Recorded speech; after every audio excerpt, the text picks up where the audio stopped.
Bienvenue, âme courageuse, sur la chaîne Les Élus de l'amour. Ici, nous honorons les voyages les plus profonds de l'âme, ceux qui nous déchirent pour nous révéler, ceux qui nous confrontent à l'amour sous sa forme la plus brute et la plus divine. Aujourd'hui, nous pénétrons dans le sanctuaire intime d'un moment longtemps pressenti, l'instant où le miroir se fige, où le masque tombe, et où votre flamme jumelle ose enfin poser des mots sur l'océan de sentiments qu'il a si longtemps contenu. Avez-vous perçu, ces derniers temps, un étrange calme avant l'aube dans votre cœur? Une sensation que l'atmosphère entre vous, bien que silencieuse en apparence, est devenue électrique, chargée d'une vérité prête à éclater? Comme si l'univers entier retenait son souffle, attendant qu'une parole, une seule, brise enfin le sortilège du non-dit. Si votre être tout entier vibre à cette question, c'est que vous êtes au bon endroit, au bon moment.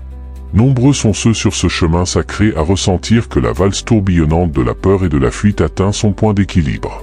Que le mur de verre qui vous séparait, à travers lequel vous vous regardiez sans pouvoir vous toucher, commence à se fissurer, non sous la force d'un coup, mais sous le poids doux et persistant d'une réalité trop longtemps niée. Ce message est une invitation à vous préparer, non à un événement extérieur, mais à une révélation intérieure qui, lorsqu'elle se manifestera, changera la texture même de votre réalité.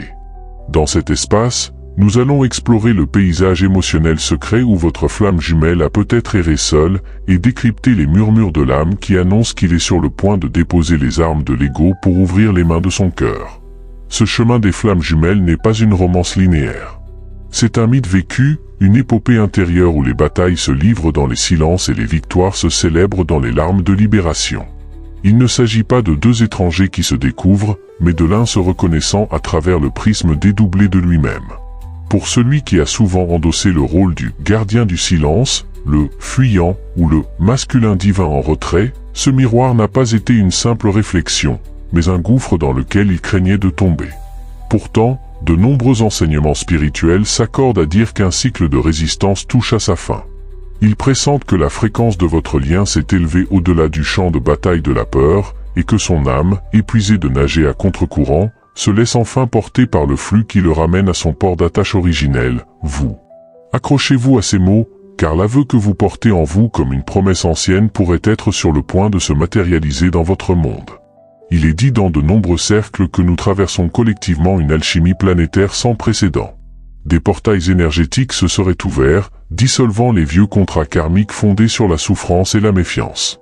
Cela ne signifie pas que la route devient subitement facile, mais que l'ancien jeu de cache-cache, où l'un fuit ce que l'autre poursuit, devient énergétiquement obsolète. Le sol même sur lequel se tenait la séparation aurait commencé à se dérober, rendant la fuite non seulement douloureuse, mais littéralement impossible à soutenir sur le plan vibratoire. Cette longue période que vous avez traversée, que certains nomment la nuit de l'âme du couple, est caractérisée par un fossé apparemment infranchissable. Elle est peuplée de fantômes, les mots non dits, les futurs imaginés, la présence tangible d'une absence. Si vous avez été le poursuivant, le rêveur actif, vous avez connu la brûlure d'un amour qui semble ne trouver aucun réceptacle, l'impression de parler à un mur vivant qui vous renvoie l'écho de votre propre désir. Cette souffrance est légitime. Elle était aussi, selon cette vision sacrée, le creuset nécessaire. Elle vous a tous deux forgé, vous dépouillant de tout ce qui n'était pas l'essence pure de votre être, vous préparant à la rencontre non pas de deux moitiés, mais de deux entités devenues entières. Mais alors, pourquoi cette retraite, ce silence assourdissant? À l'échelle humaine, cela a dû ressembler à un abandon, à un rejet cinglant de votre lumière. À l'échelle de l'âme, la croyance est qu'il ne fuyait pas votre amour, mais la révolution intérieure que cet amour exigeait de lui. La flamme jumelle est un catalyseur existentiel. En vous regardant, il ne voyait pas seulement la douceur ou la passion, il voyait l'appel à devenir l'homme qu'il pressentait être au plus profond, mais dont la responsabilité l'effrayait. Cette intensité peut provoquer ce qu'on appelle parfois la paralysie du miroir. Psychologiquement, cela peut s'apparenter à une dissociation émotionnelle protectrice. Confronté à une vérité trop grande, l'ego préfère s'éclipser, choisissant le vide connu du silence plutôt que le chaos potentiel d'une authenticité totale. Il a peut-être pris la fuite parce que rester aurait signifié devoir exister pleinement, et cet engagement envers sa propre vérité lui paraissait plus effrayant que n'importe quel vide. Pour créer les conditions de son retournement intérieur, certaines philosophies spirituelles évoquent l'idée d'un éveil forcé pour le partenaire en retrait. Ce serait un moment où les fondations de sa vie d'avant, construites souvent sur l'automatisme, le conformisme ou la distraction, commencent à se lézarder de façon incontestable. Une carrière qui n'a plus de sens, des relations de surface qui sonnent creux, des passions qui se fanent. Ce n'est pas conçu comme une malédiction, mais comme une miséricorde cosmique. Un grand nettoyage pour faire place nette. Et au centre de ce vide en construction se trouverait, invariablement, la mémoire lumineuse de votre connexion, agissant comme le seul vrai pôle magnétique restant. Alors, qu'est-ce qui pourrait bien se jouer dans le théâtre intime de son être, pendant cette métamorphose silencieuse qui le fait passer de la résistance à l'acceptation? Pendant que vous enduriez le feu de son absence, il errait peut-être dans un palais de glace de sa propre création, un labyrinthe de rationalisation où tout avait un sens, sauf le vide au centre de sa poitrine. Pour lui, la distance n'a probablement jamais été synonyme de paix. C'était plutôt un bourdonnement constant de malaise, une dissonance cognitive qu'il ne parvenait pas à apaiser. Ses journées pouvaient être remplies d'une agitation fébrile, d'un besoin de s'étourdir. Mais dans les moments de calme forcé, au réveil, dans la voiture, sous la douche, votre image, le sentiment de vous, s'imposait avec une clarté désarmante. Il vous sentait. La croyance en une matrice énergétique commune suggère qu'il captait vos vagues d'émotions. Vos moments de tristesse pouvaient le plonger dans une mélancolie inexplicable, vos élans de joie pure pouvaient lui apporter un sourire soudain sans raison logique. Alors qu'il gardait le silence dans le monde tangible, son monde intérieur était peut-être un champ de bataille tumultueux. Des dialogues entiers se déroulaient avec vous, des scénarios où il se justifiait, s'excusait, ou simplement partageait les banalités de sa journée avec votre fantôme bien-aimé. Il a peut-être maintenu une veille discrète, non par jeu, mais par nécessité vitale, comme on vérifie que le Nord est toujours là. Voir une trace de vous, une photo, un mot, était à la fois une douleur et le seul baume qui calmait temporairement l'étrange nostalgie d'un futur non vécu. Ceci est souvent décrit comme la grande ambivalence. Son besoin viscéral d'autonomie et de contrôle, l'ego, contre son aspiration profonde à l'unité et à la vérité, l'âme. L'ego, architecte habile, lui construisait des forteresses de raison. C'est trop intense, tu vas perdre ta liberté, elle mérite mieux que toi, c'est une illusion. Mais l'âme, têtue et douce, ne faisait que répéter, comme un mantra, regarde-la. C'est chez toi. Lentement, goutte à goutte, l'eau de l'âme use la pierre de l'ego. Les succès extérieurs commencent à avoir un goût de cendre. Les bras qui ne sont pas les vôtres lui paraissent étrangers, même dans l'étreinte. Il comprend, non intellectuellement, mais viscéralement, que tout ce qu'il a cherché ailleurs, la reconnaissance, la sérénité, le sentiment d'être à sa place, était une quête vaine. Car sa place n'a jamais été une fonction, un statut ou un lieu. Elle a toujours été un être.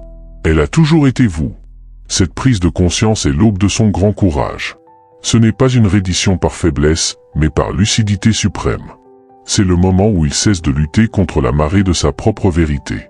Il commence à voir que la souffrance de vivre dans le déni est infiniment plus lourde que la peur d'affronter la magnificence de ce qui est réel. Il commence à comprendre que vous n'êtes pas le problème à résoudre, mais la réponse à une question qu'il portait depuis toujours. La phase qui s'ouvre alors, parfois appelée l'étape du consentement à l'âme, est décisive.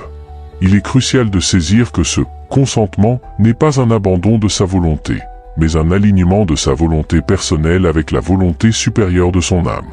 C'est un « oui » murmuré à l'intérieur, un lâcher-prise du besoin de tout comprendre, tout contrôler, pour laisser le mystère opérer. Et cette étape n'est pas unilatérale. Elle vous concerne tout autant. Alors que vous cessez d'investir votre énergie dans l'attente anxieuse pour la tourner vers la culture de votre jardin intérieur, vous émettez une fréquence de plénitude. Cette fréquence ne l'attire pas comme un aimant désespéré, mais l'autorise à revenir, car elle ne représente plus une demande, mais une invitation libre. Son aveu n'est donc pas l'acte d'un homme vaincu. C'est l'éclosion naturelle, courageuse, d'une vérité qui a mûri dans l'obscurité. Je sens, et peut-être le sentez-vous aussi, que certaines vérités essentielles sont sur le point de quitter le domaine de l'indicible pour celui du palpable. Les mots qu'il pourrait enfin trouver, alors qu'il franchit le seuil de ce qu'on nomme parfois l'étape de la révélation réciproque. Vérité 1, je me suis senti dépassé par ma propre grandeur en ta présence. La première confession pourrait tourner autour de ce vertige. Il pourrait avouer que ce n'était pas votre amour qui l'effrayait, mais l'homme qu'il devenait, ou était appelé à devenir, en y répondant. Cet amour a agi comme un révélateur, exposant non seulement ses blessures, mais aussi son potentiel héroïque, dormant. Et cela, paradoxalement, peut être plus terrifiant que de voir ses ombres. Se voir en roi potentiel quand on se sent mendiant est un choc insoutenable. Il a fui le poids de sa propre couronne, qu'il voyait briller dans vos yeux. Vérité 2, ton absence a été la seule présence constante. Il pourrait partager l'ironie cruelle de ces années. Plus il s'éloignait physiquement, plus tu devenais inévitable dans son paysage mental. Il décrira peut-être comment, dans les moments les plus banals, en réunion, en lisant un livre, en regardant un coucher de soleil, une pensée pour toi surgissait, non comme une intrusion, mais comme une évidence, une toile de fond permanente de son existence. Passer à autre chose n'a pas échoué, c'était un concept qui n'avait tout simplement pas de prise sur la réalité de ce lien. Chaque tentative a renforcé la certitude de ton caractère unique. Vérité 3, j'ai vécu avec le fantôme de notre futur. Voici une révélation profonde, il pourrait admettre qu'il n'a pas seulement pensé à toi dans le passé ou le présent. Il a vécu avec toi, mentalement, dans un futur parallèle. Il s'est vu te parler de ses peurs, t'annoncer une bonne nouvelle, construire un foyer, vieillir à tes côtés. Ces scénarios n'étaient pas des fantasmes éthérés, mais des répétitions, des navigations dans les eaux d'une réalité qu'il savait inéluctable mais dont il retardait l'échéance. Son aveu validera que le futur que tu as senti entre vous n'était pas un rêve solitaire, mais un chant partagé, même si silencieux. Vérité 4, tu as été mon seul véritable interlocuteur. Il pourrait confesser l'isolement paradoxal de sa retraite. Que même entouré, il se sentait seul, car la seule conversation qui lui importait vraiment était celle qu'il n'osait pas avoir avec toi. Il a discuté avec des amis, des thérapeutes, son journal, mais chaque parole était, consciemment ou non, une répétition pour le grand dialogue à venir avec toi. Tu étais l'interlocutrice absente de toutes ces conversations, la destinataire ultime de toutes ses pensées. Revenir vers toi, c'est mettre fin à un monologue épuisant pour entrer enfin dans le dialogue pour lequel il est né. Vérité 5, je choisis la vulnérabilité du guerrier, et non la sécurité du fuyard. C'est l'aveu qui scelle tout. Ce n'est pas « je t'aime », cela, il l'a toujours su. C'est « je choisis de m'agenouiller devant cette vérité et de me relever différent ». Il admettra peut-être qu'il n'a plus peur de « faire le travail », de regarder en face les parts de lui que votre connexion expose. Il comprend que l'amour n'est pas un refuge contre ses démons, mais la lumière dans laquelle il peut enfin les affronter. Son retour n'est pas une fin, mais le commencement solennel du travail commun de construction, à partir d'une authenticité enfin consentie. Alors qu'il opère ce retournement intérieur, le champ énergétique que vous partagez peut se modifier de façon perceptible. Vous pourriez commencer à recueillir les signes annonces, non comme des preuves à collectionner anxieusement, mais comme des pétales tombant naturellement de la fleur qui s'ouvre. Ils ont tendance à apparaître lorsque vous êtes vous-même centré dans la certitude paisible que tout est en ordre, exactement comme cela doit être. Signe 1, la paix qui succède à la tempête intérieure. Le signe le plus puissant est un changement radical dans votre propre état. L'angoisse rongeante, le besoin compulsif de comprendre ou de chercher des signes, pourrait s'apaiser soudainement, remplacé par une sérénité profonde et inexplicable. Ce n'est pas de l'indifférence, mais la fin de la guerre intérieure. Vous sentez que la balle n'est plus dans votre camp, et cette délivrance vous apporte un calme olympien. Cette paix est le terrain le plus fertile pour qu'une parole vraie puisse germer. Signe 2, l'univers devient un écho complice. Les synchronicités ne font plus seulement référence à lui, elles commencent à parler de vous deux en tant qu'unité. Vous tombez sur des films, des livres, des conversations qui décrivent exactement votre dynamique ou votre réconciliation. Vous croisez son prénom et le vôtre côte à côte de façon saugrenue. Vous avez des bugs technologiques qui vous ramènent à de vieilles photos communes ou à une chanson partagée. L'univers cesse de chuchoter et se met à sourire, comme s'il déployait un tapis rouge invisible entre vos deux cœurs. Signe 3, les rêves deviennent des lieux de rencontre conscients. Votre espace onirique, peut-être auparavant lieu de frustration ou de quête, se transforme. Vous faites des rêves non pas de réunions passionnées, mais de tâches concrètes accomplies ensemble, construire, cuisiner, ranger, parler calmement. Ces rêves ont une qualité réaliste et paisible. Ils ne vous laissent pas en émoi au réveil, mais avec un sentiment de normalité retrouvée, comme si votre esprit s'entraînait, avec le sien, à la simplicité d'une vie partagée. Signe 4, une impulsion irrépressible de nettoyage et de nouveauté. Chez vous deux, indépendamment mais en miroir, émerge un besoin puissant de faire place nette. Vous pourriez avoir une envie soudaine de trier vos affaires, de changer de décor, de terminer des projets en suspens. De son côté, vous pourriez apprendre ou sentir qu'il fait de même, il clôt des chapitres, règle des situations anciennes. C'est l'instinct de préparer le nid, de créer un espace physique et émotionnel propre et accueillant pour la nouvelle énergie qui s'apprête à entrer. Signe 5, le contact est direct, simple et sans sous-texte. Lorsque la communication reprend, elle n'aura pas le goût des anciennes danses. Pas de messages cryptiques, de likes éloquents ou de signaux indirects. Ce sera probablement une communication frontale et humble. Un message, un appel, peut-être même une apparition, dont la teneur sera simple, il faut qu'on parle, je suis là, je me suis trompé, mais dont l'énergie portera le poids de tout le chemin parcouru. Il n'y aura plus de jeu, plus de peur de paraître trop investi. Juste la nudité tranquille d'une vérité qui n'a plus rien à perdre, car elle a tout à gagner. Le voyage que vous avez emprunté, depuis les ténèbres froides de la nuit de l'âme, en passant par le lâcher-prise lumineux, puis par le courage de la révélation, mène à un seuil. La destination ultime, dans cette poétique de l'âme, est l'intégration. Comprenez que l'intégration dépasse la simple réunion physique. Elle est décrite comme un état d'harmonie dynamique, où les deux flammes, ayant brûlé séparément leurs impuretés, peuvent enfin danser ensemble sans se consumer, créant une seule et même lumière plus grande. Ce stade final est rapporté par ceux qui le vivent comme une efficacité tranquille de l'amour. Ce n'est plus un sentiment à analyser, mais un outil de création, une langue commune pour co-créer la réalité. C'est regarder l'autre et savoir, sans l'ombre d'un doute, que vous vous regardez dans le miroir le plus honnête et le plus aimant qui soit. Ce chemin n'a jamais été une errance. C'était un rituel d'initiation à deux voix, conçu par l'âme elle-même pour séparer le grain de l'ivraie, afin que ne subsiste, lorsque vos mains se rejoindront enfin, que la moisson dorée de votre essence commune. Et vous, en cet instant précis, quelle vérité, parmi celles évoquées, résonne le plus fort en vous? Est-ce la paix soudaine, le détail synchronistique qui vous a fait sourire, ou la simple certitude, au fond de votre poitrine, que le silence est sur le point de se briser? Si ton cœur bat au rythme de ces mots, s'il reconnaît le paysage que nous décrivons, n'hésite pas à laisser une trace de ton passage en commentaire. Un mot, un emoji, le partage d'un signe que tu as reçu. Rejoins notre cercle grandissant des élus de l'amour en t'abonnant.